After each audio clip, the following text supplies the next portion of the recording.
47 for Michigan. McNamara looking. McNamara deep again and incomplete again. Play action pass here, just not in the right spot for Cornelius Johnson. All right, what's Northwestern doing? Main thing to consider here, they got 7 guys right here. That means 1, 2, 3, 4. No safety over the top, okay? Let's first look at pressure, though. 1, 2, 3, 4, and then they're bringing this little stunt with the linebackers, okay? Little play action here to Haskins. Let's watch the protection first just to see what that looks like. Good handling of that little linebacker stunt there, whatever you want to call that, linebacker game, maybe. I don't know. But you do have Haskins in for protection as well. But overall, really good pass protection for this late developing play. Excellent job from Hayes on the left side, especially as this guy gets depth. He follows him, shows off that athleticism at the left tackle position. So good job there. Protection's all there. In terms of routes, you're going to have bottom of your screen, a little in route, you're going to have out route, inside release, out route, and then this sort of outside fake kind of post seam. I don't know what you call that, but that's the route, okay? So that's what you're looking at from a route standpoint, and because of the lack of safety over the top, that's why this is such a great shot to Cornelius Johnson. Him cutting inside, see right there at the inside of the sticks, his whole objective here is cut inside of this cornerback, right? Look at all the open grass here between the hashes. This guy is the only one recovering. You have so much room here inside. That's where the ball needs to be thrown. You can underthrow it quite a bit because of the leverage this wide receiver has right now. He has all the power on all of this grass if the ball is thrown over here, right? He can run under that really well. This guy can't really recover in time. Unfortunately, it's thrown too long, right? About the only spot it can't be, and Cornelius Johnson has to turn into a defender on this pass. So it's a missed opportunity, right? It's a throw where you had a pretty large margin of error, and McNamara couldn't put it in that area. So big miss, right? Probably a huge pickup into the red zone otherwise. Corum makes the first man miss, picks up a first down. Corum putting on some jukes here, putting on a show. So the play design here is something I want to first pay attention to. So these two guys, I believe, are on the line, right? So that would make this guy ineligible. The play here on the outside, fake little screen here to Sainristil. These two guys are making it look like they're blocking. I think this is probably an RPO, okay, because you have the inside handoff here. And just looking at the reads here, McNamara's eyes are going out here. Now, it appears his eyes are on this defender. It probably should be this defender, okay? There's some sort of miscommunication or something I'm missing between Stuber's action here and McNamara's eyes, because Stuber's going to pick up this defensive end who's going to go up into this space that would block this throw, right? But that leaves this boundary defender free to play up to the run, and that's exactly what he does. So to me, it doesn't make sense for McNamara to be reading the same guy that Stuber will end up blocking here, right? You should be reading an unblocked guy. You can see the eyes there for McNamara seemingly looking like he's reading that if it is an actual read. Okay, what makes sense to me more is leaving this guy unblocked and Stuber releasing to pick up this guy, right?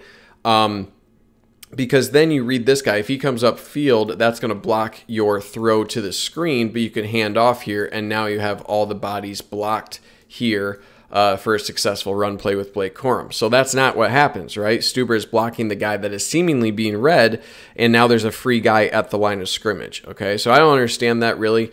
In terms of blocking one-on-one backside here, they both do well.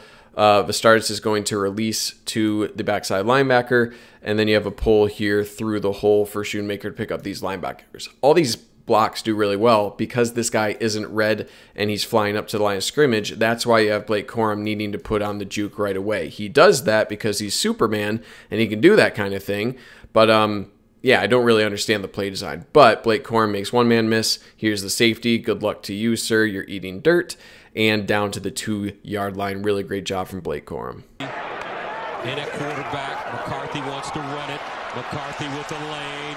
McCarthy sticks his foot in the ground.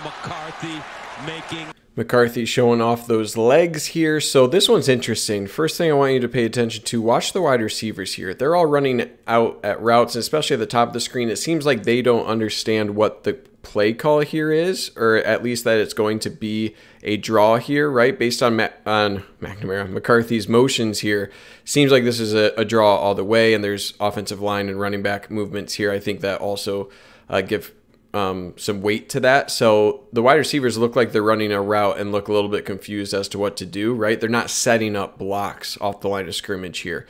And to add to that, you're going to have Barnhart releasing, right? He's releasing to this linebacker, and Haskins is going to release to this linebacker to pick up blocks. So all the offensive linemen are assigned to these men, and they're going to follow them, right? Usually in pass blocking, if this guy is on a stunt and he's vacating this way, you'd see the guard here, Filiaga, passing him off and be looking for a blitz to pick up, right, if he's really vacating that. Instead, he follows him. So all these blocks are to say that the line call, obviously running back, offensive line was on the same page that this is going to be a draw, but the wide receivers don't seem to be the case. So really good block there from Haskins. That sets up this run for McCarthy really well. Barnhart doesn't get out to his man, right? He probably should have stayed on this path and then get inside, right? Instead, he kind of bubbles out, and that gives leverage for this linebacker to make a play. Okay, so that's a mistake. What Barnhart needs to do here, and Andrew Anthony need to do a better job here. At this point, all right, you messed up on that play. Keep going upfield, right? Never go backwards to make a block. Never go this way. Always turn and look upfield, and this would be the next logical guy, right? Same here, block this guy. McCarthy makes it work, right? Makes that guy miss. Tries to get a block there for Carson Barnhart, but he can't really do that, right? Possible blindside. And look, the guy he potentially could have been blocking right here, he's the guy who's actually going to make the tackle. You have just Andrew Anthony looking at the play as well. Instead, block this guy, right? If you have a block here from Barnhart, block here, you could see a potential bounce. So just a minor improvement. Player from Michigan State. All right, Northwestern now with Evan Hall with a big run. Evan Hall, 30-yard line, and Northwestern strikes back. Making a play here, Evan Hall for Northwestern. So what happened here? This is a case of a couple things. Number one, gap integrity, not integrity. I don't know what the term is, but lack of gap integrity, mainly from Colson, and a bad fill from RJ Moten. Okay. Overall, it's a well-blocked play, right? You do have, and let's just focus on the gaps here. And the main thing I'm just going to be looking at is Junior Colson. He needs to scrape over here. And what actually happens on the play side, or the backside A gap, right? You have the defensive tackle here appropriately fighting through here, and Junior Colson chooses this same gap. Instead, he should be scraping over and closing this gap, right? This is the gap that has potential to break big, and instead he's not there. You had Hawkins coming down from his safety position. He has to fill this void, right? There's a potential cutback lane, so that's why he came down a little hard. You could argue, yeah, he probably shouldn't have came down that hard, and then he would have been able to recover here. I think that's fair. I think he gets caught a little bit lazy there. But Colson did not scrape over enough here. Josh Ross is out of this play. He was worried about the play action here, getting into his zone. Or not even play action, he was just getting into his zone coverage here, and that gives leverage for 69 on this block. So, I mean, the blocks for Northwestern on the offensive line, they do well. They stay engaged. And no defensive lineman really wins this for Michigan, but this is more of a lack of appropriate gap integrity from Junior Colson there. You see that little stutter, right? He chooses the wrong gap right here. He should know that he needs to scrape over there, but I also don't think Josh Ross is helping by dropping into his zone, getting his eyes off the play here, right? And that helps 69 set up that block on him a little bit. And then the final thing here is just, I don't know what RJ Moten is doing, right? Number 6 here. He just kind of takes himself out by taking out number 89. And I don't know what his motivation for doing that, right? Watch. He just, boom, tunnels himself, and then it's gone. Polinsky. And intercepted on the far side. DJ Turner. DJ Turner had himself a day. His first game starting, I believe, as a Wolverine. So interesting alignment here for Michigan. They shifted the defensive line this way, and what that does, that leaves these 3 offensive linemen to block Hutchinson, and then you got one-on-one blocks as a result of that shift for these 3 defensive linemen for Michigan on the pass rush. So interesting there. They do have the running back in for pass protection over. He's going to help out there. It is a quick hitch right here, so this protection is good enough for the time being, but it's a nice shift for Michigan to create one-on-one matchups for a guy like Ojabo on the outside, right? On the other side, just kind of two duplicate crossing routes here, late crosses. The initial read for Helinski is over here on this side all the way. So pretty basic play. Again, pressure doesn't really have time to get there given it's a quick hitch. And the main thing to look at is just the coverage from DJ Turner, right? He's on that hitch right away. Textbook coverage, and I want to look at his techniques. Let's fast forward here a little bit.